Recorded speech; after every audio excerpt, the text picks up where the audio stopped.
Have you ever felt a strange chill that creeps up your spine for no reason?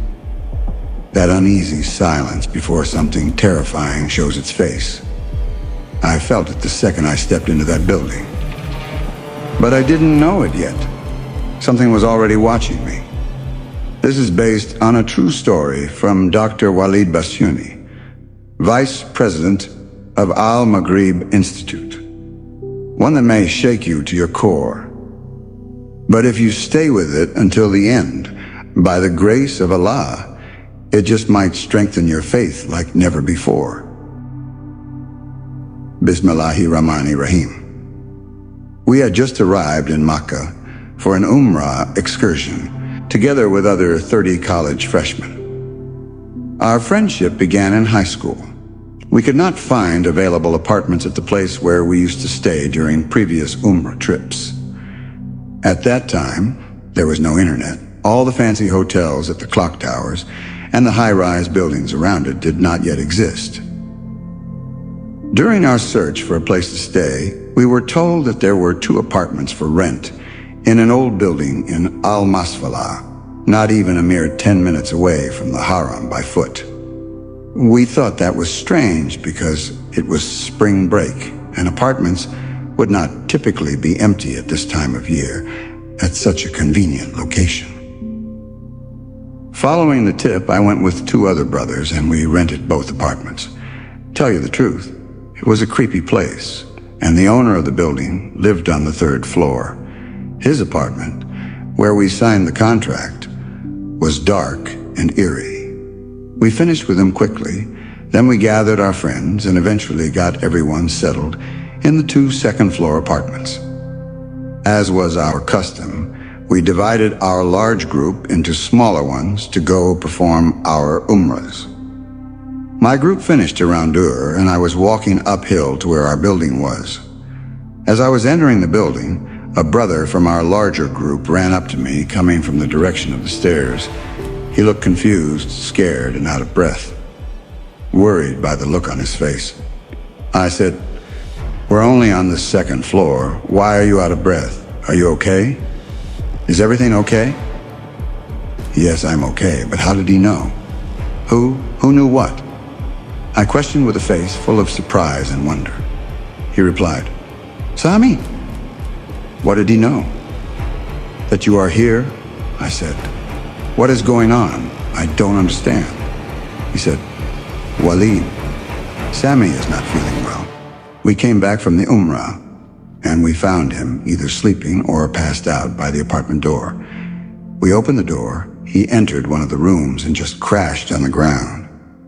He didn't even make it to the bed, but we thought he must be utterly exhausted, so we didn't try moving him. Now he is up and just laughing at us. He didn't go with us to pray Zuhr at the Haram, and he is acting very strange.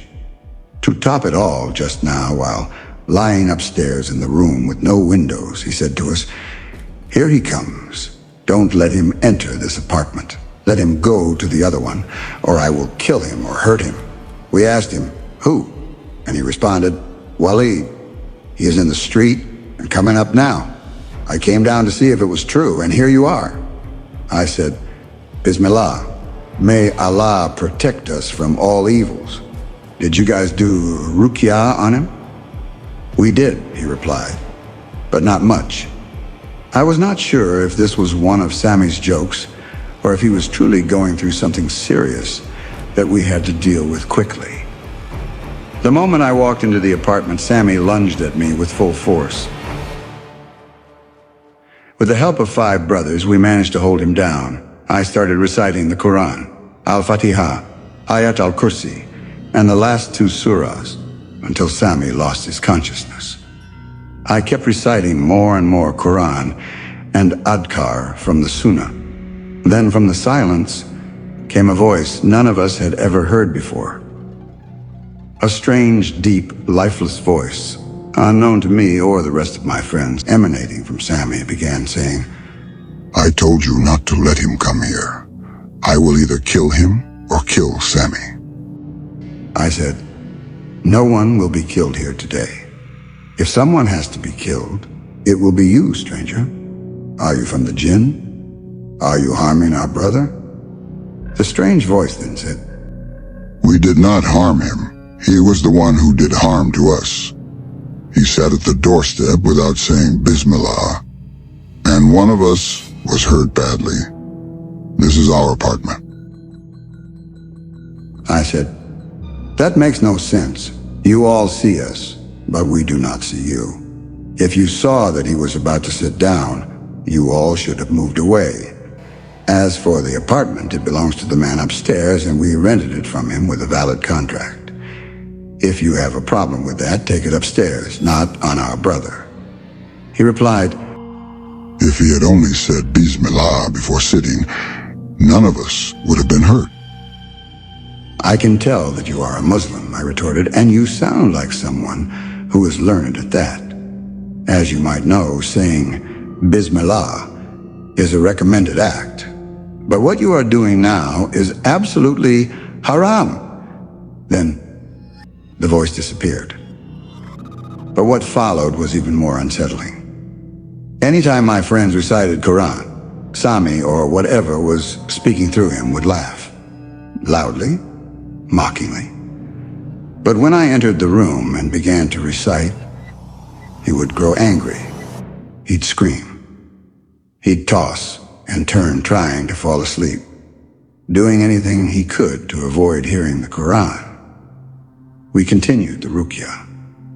For 2-3 days, we kept reciting over him. Finally, the voice spoke again. And this time, it promised to leave Sami alone, to leave all of us alone. But even after that, Sami still wasn't himself. Many strange things happened in the 4 months after we returned from Umrah. Sami's condition only got worse, and what we witnessed became more disturbing by the day.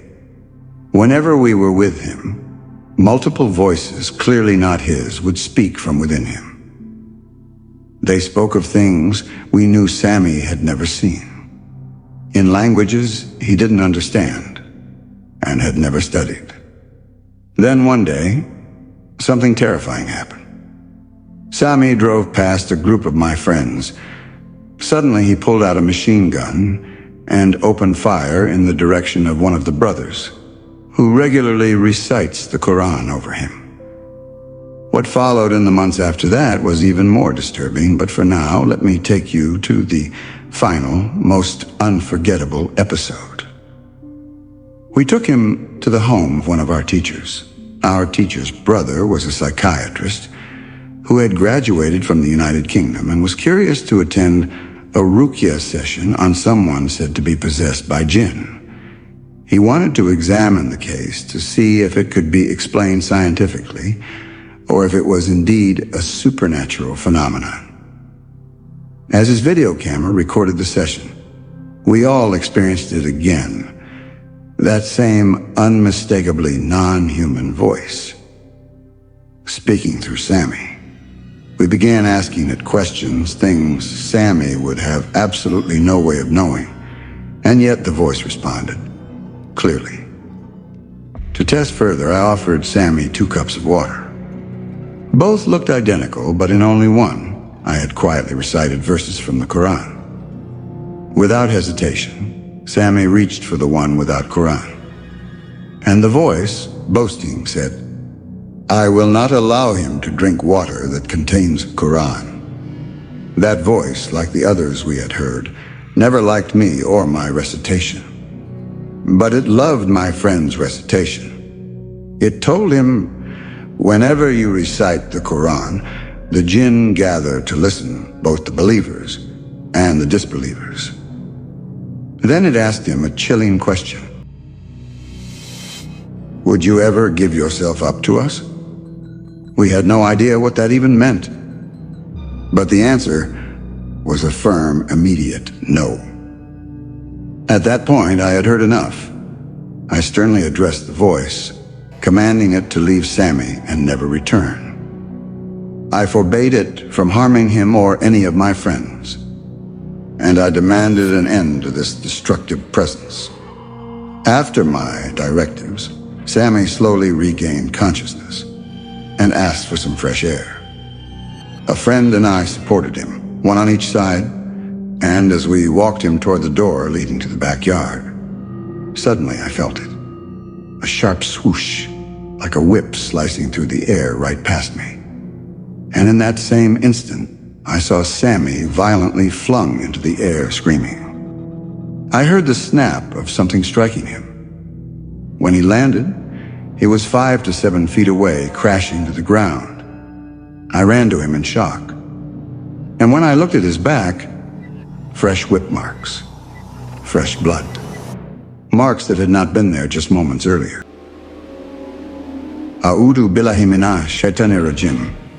I seek refuge in Allah from the accursed devil. That was my very first reaction. We carried our poor friend back inside, all of us together. We began reading Quran over him again, and the voice returned. I will kill him if you do not stop. I replied firmly. Then I will kill you tonight if you don't leave us and go away. We continued Ruqyah for another 2 hours, making it 9 intense hours that day. Finally, the voice gave in. It agreed to leave and claimed it would repent to Allah, promising never to harm a human being again. It said it had acted out of fear of its master, and that it had only come because its master had sent it to harm Sami. But I felt no sympathy. And I didn't trust its words, because I don't believe most of what the jinn say. Still, curiosity got the better of me. So I asked, are you the one who hit or whipped my friend? Yes. My friend and I were holding his hands, one on each side. Why didn't you hit us as well? It replied, if I could have, I would have killed you both. But between me and you, there is a wall. I can't reach you. I asked, a wall? What do you mean? He said with reluctant respect, you read a dua, Bismillaahil-ladhi, la yadurru, shay'un fil-ardhi wa fis-samaai, huwa As-Samee'ul Aleem. In the name of Allah, with whose name nothing on earth or in the heavens can cause harm. And He is the all-hearing, the all-knowing. I immediately knew what he was referring to, and I looked at my friend and said, you said them? He replied, yes. I praised Allah that I had never missed this dhikr any morning or night since I was 14 years old.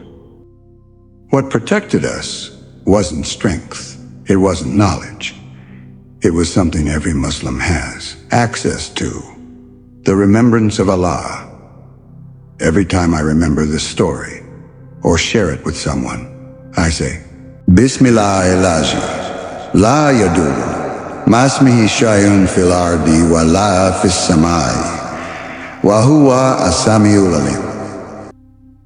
This experience reminds me every single time of the power and necessity of the morning and evening adhkar.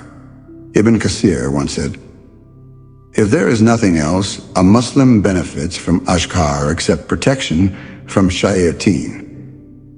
It is enough. Our Prophet himself used to make you trust. If this story stirred something inside you, then don't let it end here. Like and share this video with someone who needs this reminder. Subscribe for more stories that awaken your faith and shield your soul. May Allah protect you from all harm. As-Samee'ul Aleem.